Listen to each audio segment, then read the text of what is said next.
Equations can feel like a wall until one man turned them into stories. From quantum mysteries to space-time and the atom, Richard Feynman made the universe feel close enough to touch.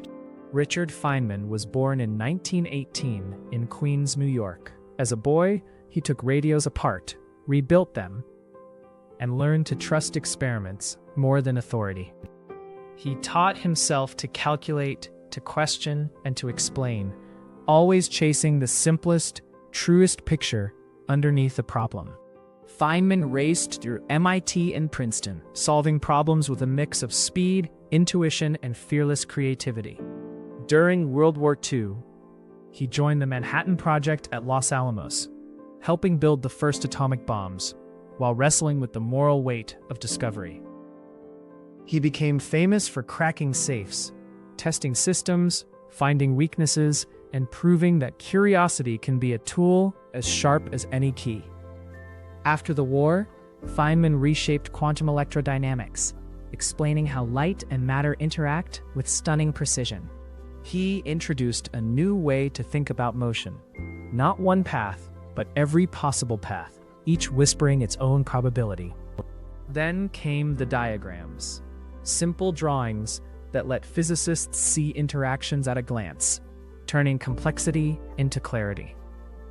At Caltech, his lectures became legendary. He didn't just teach formulas, he taught how to think. Outside the classroom, he played bongo drums, drew, and explored, showing that creativity fuels science. In 1965, he received the Nobel Prize for his work in quantum electrodynamics, honoring insight that changed modern physics. In 1986, after the Challenger disaster, Feynman cut through bureaucracy with a simple experiment, showing that reality cannot be negotiated. His books and stories made physics human, full of wonder, honesty, and the courage to admit what we don't know yet. Feynman's ideas power today's particle physics, quantum computing, and the tools we use to understand the smallest scales of nature. He was fearless, playful, and relentless, always asking the same question: what would nature do if we actually tested it? Richard Feynman died in 1988, but his way of thinking still echoes. Simple, direct, and beautifully honest. Because the real magic wasn't just the answers.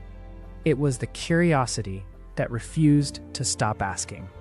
Feynman showed the world that understanding isn't about memorizing. It's about seeing and daring to look closer. Subscribe to explore the minds that shaped our world. New science stories, discoveries, and ideas every week.